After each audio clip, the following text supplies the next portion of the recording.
الله محمد رسول الله. Bismillahirrahmanirrahim. Assalamualaikum warahmatullahi wabarakatuh.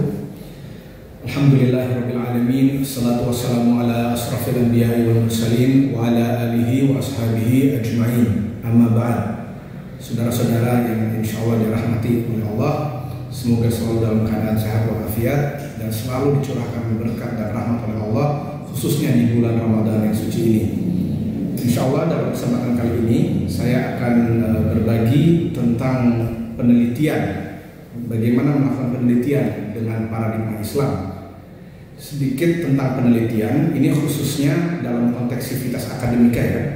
Penelitian itu adalah salah satu bagian dari amanah bagi para akademisi, khususnya penelitian itu sebagai salah satu bagian dari tridharma perguruan tinggi. Dan yang sering terluput itu adalah mahasiswa, yang mana mahasiswa itu pasti harus melakukan penelitian sebenarnya, baik itu dalam bentuk tugas akhir, skripsi atau tesis dan lain sebagainya, atau tugas-tugas baik yang tugas kecil maupun paper-paper yang dibuat dalam mata kuliahnya. Nah, dalam banyak kasus, dan semoga kita bukan termasuk di antaranya, penelitian-penelitian ini biasanya dia hanya berakhir sebagai formalitas saja, untuk kenaikan pangkat saja, lalu kemudian jadi laporan yang menumpuk di ruangan lalu suatu saat dibuang, atau bahkan yang paling banyak keadaannya adalah mahasiswa yang sudah capek-capek meneliti, mencurahkan segala pikirannya, lalu hanya dibaca oleh dosennya, lalu numpuk di ruang departemen dan jadi sarang debu di sana, dan juga suatu saat itu dibuang. Padahal selayaknya tidak seperti itu, karena sebagaimana kita semua sudah mengenal, Allah mengatakan dalam Al-Quran bahwa tidaklah Nabi Muhammad SAW diutus melainkan sebagai rahmatan lil alamin, atau rahmat bagi semesta alam. Dan makanya ketika kita mengaku sebagai umat Nabi Muhammad SAW, khususnya dalam konteks sebagai seorang peneliti, itu kita harus berpikir bagaimana penelitian itu bisa menjadi bagian dari rahmat untuk seluruh alam, baik itu untuk umat manusia maupun untuk alam semesta secara umum.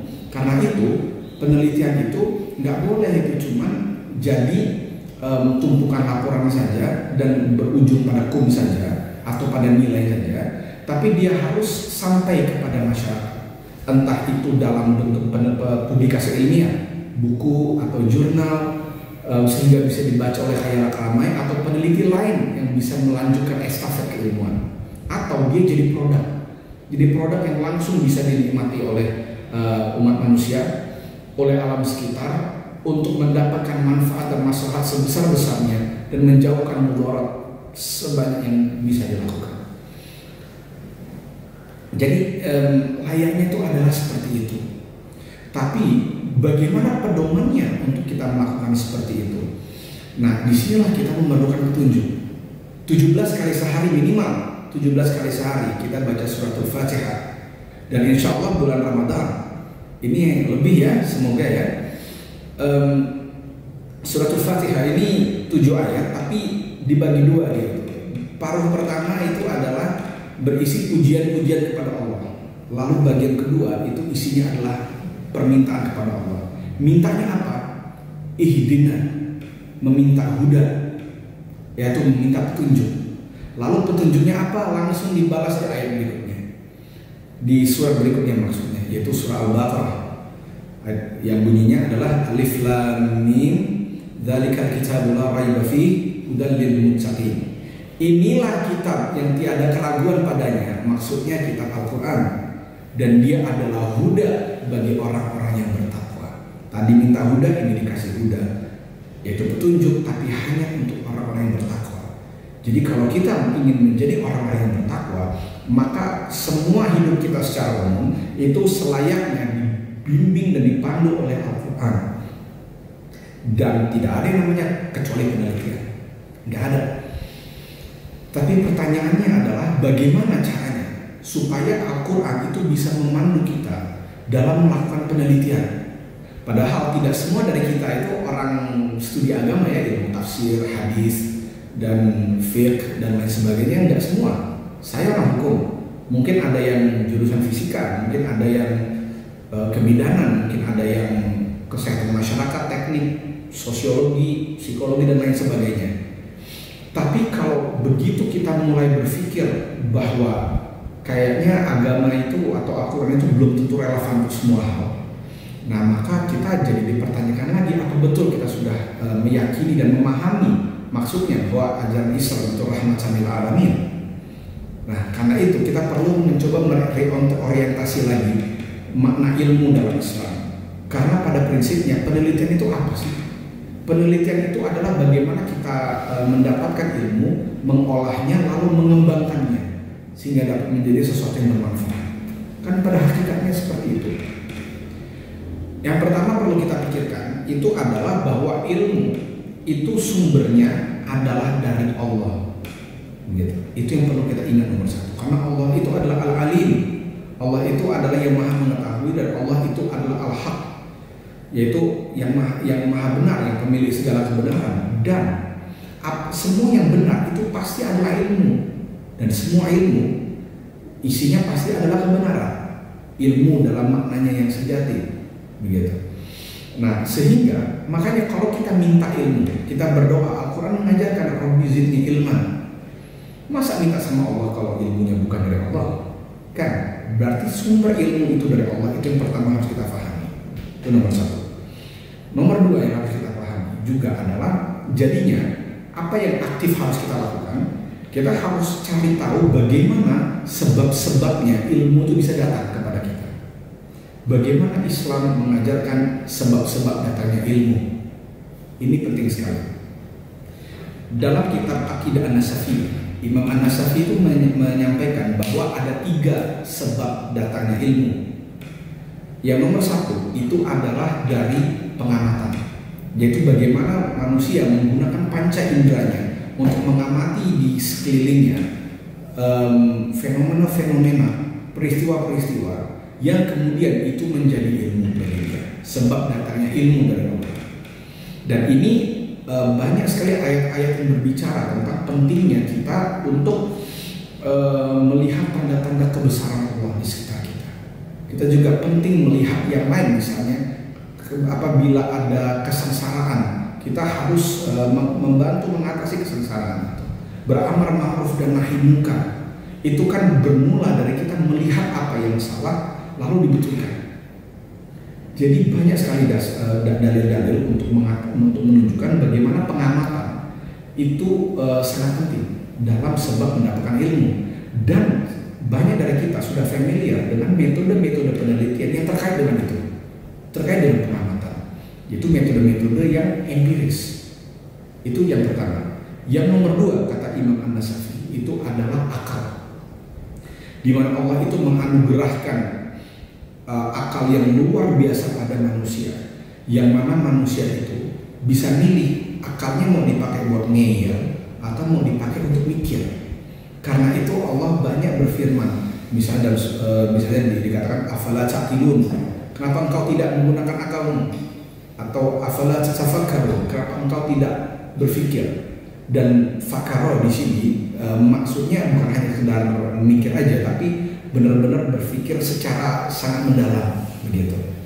Dan bahkan dalam surah Yunus ayat 100 dikatakan Allah tuh membenci mereka yang tidak menggunakan akalnya.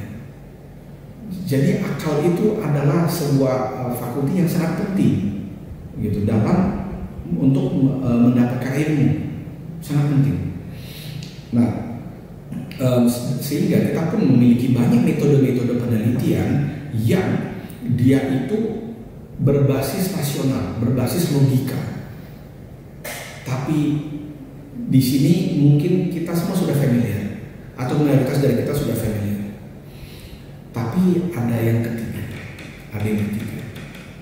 Imam Nasafi katakan satu lagi sebab datangnya ilmu itu adalah khabar shadiq atau berita yang benar atau testimoni. Ibaratnya begini, jadi maksudnya ketika kita menerima kabar tentang sebuah ilmu, kita tidak perlu memverifikasi langsung, tapi kita mengevaluasi bagaimana dia disampaikan kepada kita. Kalau penyampaiannya memang melalui metode yang betul, maka isinya kita terima, terlepas dari apakah kita memverifikasi ilmunya atau tidak. Contoh seperti ini, ketika kita melakukan sebuah penelitian terkait mikrobiologi misalnya, ketika kita merujuk kepada jurnal-jurnal ilmiah tentang riset-riset yang terdahulu, kita tidak akan mengkaji ulang apa yang dikaji oleh jurnal-jurnal yang terdahulu itu, tidak. Gitu. Kita amati ulang, kita nalar ulang, enggak. Yang kita lakukan adalah pertama kita lihat di jurnalnya bonafide apa enggak. Mungkin kita lihat penulisnya kompeten atau tidak. Tapi yang paling utama kita lihat metode penelitian dia yang dia cantumkan dalam jurnal itu, ini metodenya udah benar atau belum. Kalau kita amati, oh kayaknya metodenya sudah oke. Nah hasilnya kita terima tanpa perlu kita cek ulang. Lalu kita pakai informasi itu, kita nukil dalam footnote, lalu kita pakai deh informasinya untuk penelitian kita. Nah itu baru informasi dari orang. Atau dokter juga sama sebetulnya kan, kita kalau kita dapat informasi dari dokter, sekritis-kritisnya kita nggak akan sampai harus memverifikasi ulang informasi dari dokter itu benar nggak hasil itu, walaupun kita kritis gitu. Pada akhirnya kita terima isinya gitu. Itu baru dokter, itu baru manusia yang banyak kekurangan. Apalagi informasi yang sumbernya dari Allah Azza wa Jalla, yang disampaikan melalui Rasulullah Shallallahu Alaihi Wasallam, yang bersifat siddiq, yang bersifat amanah, yang bersifat fatonah. Apalagi itu. Dan perlu kita lihat bahwa kan kita tahu ada hal-hal yang bisa diteliti dengan empirik, tapi nggak bisa dengan metode normatif misalnya. Demikian juga sebaliknya. Semua ada tempatnya, dan dia itu ya seringkali kita juga mencampur sebenarnya antara metode-metode berbeda sesuai dengan porsinya, sesuai dengan situasinya. Demikian juga kabar sahih yang manifestasinya yang paling penting adalah wahyu, baik itu dalam Al-Quran maupun dalam Sunnah. Dia pun ada tempatnya ketika kita meneliti, karena pertama, tidak semua hal-hal itu memang dapat diindra, tidak semua hal itu dapat dijangkau oleh akal, tidak semuanya. Begitu. Khususnya terutama pada hal-hal yang bersifat gaib. Dan ketika saya bicara gaib, ini saya bukan ngomong demit ya, bukan hanya ngomong masalah demit, tapi saya bicara tentang hal-hal yang metafisik. Saya bicara tentang hal-hal yang metafisik. Misalnya masalah benar dan salah, misalnya hal-hal yang bersifat pahala dan dosa, tentang sifat-sifat Allah sendiri, sifat-sifat ruh yang menjadi inti dari seorang manusia. Kita itu hanya punya sedikit informasi. Kita hanya punya sedikit informasi tentang itu. Dan dari mana kita bisa dapat ilmu tentang itu? Kalau dia tidak bisa dijangkau oleh akal, tidak bisa dibaca oleh indera, ya dari Allah ilmunya. Jadi hakikat yang sepenuhnya dan lengkap tentang seluruh ciptaan Allah, itu ya hanya Allah yang ngerti. Jadi tidak mungkin kita bisa mendapatkan ilmu yang holistik, yang sebenar-benarnya tentang segala sesuatunya, kalau kita tidak mengkombinasikan antara tiga hal ini. Karena itu, inilah kuncinya kalau kita ingin mengembangkan ilmu dengan paradigma yang Islam. Nomor satu, kita harus mengetahui apa saja sebab-sebab datangnya ilmu kepada kita. Itu harus kita ketahui dan harus kita pahami.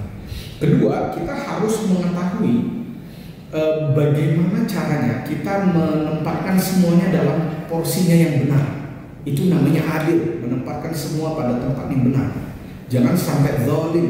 Lawan katanya adil itu zalim, yaitu kita menempatkan sesuatu tidak pada tempatnya. Misalnya, ada orang yang maunya pokoknya pakai Quran dan Sunnah, tapi nggak mau, dia menafikan semua penelitian, dia menafikan apa yang sifatnya empiris dan penawaran, itu nggak betul.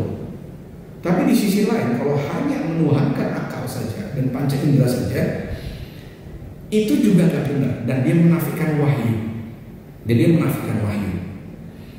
Oke, itu ada tempatnya. Dan kadang-kadang ada yang agak samar, yang mungkin suka luput dari perhatian kita. Kan kalau metode empiris, metode normatif atau yang lainnya yang pada prinsipnya menggunakan panca indera atau akal, kan banyak dari kita sivitas akademika itu sudah biasa memakai itu. Nah sekarang kita belajar bahwa ternyata dalam Islam itu juga ada panduannya. Nah, ada sebahagian yang berkomentar, ya nggak urusan Islam ngajarin atau enggak, toh kita pakai anyway. Nggak gitu, nggak begitu. Kenapa? Karena Nabi Muhammad SAW bersabda dalam sebuah hadis yang sahih sekali, innamal a'malu binniyat, yaitu amalan itu dinilai berdasarkan niatnya. Justru sekarang kita mengetahui ada dalil yang melandasi amalan-amalan yang mungkin selama ini sudah pernah kita lakukan tanpa kita ketahui. Nah, harusnya sekarang kita meniatkan bahwa apa yang kita lakukan ini ibadah. Dengan demikian, yang kita lakukan tadi itu bisa menjadi amal soleh, bisa jadi ibadah. Nah, ini salah satu contoh dari kita menggunakan kabar sahabat dalam bentuk sunnah Rasul untuk menjadi pedoman hidup, khususnya penelitian misalnya.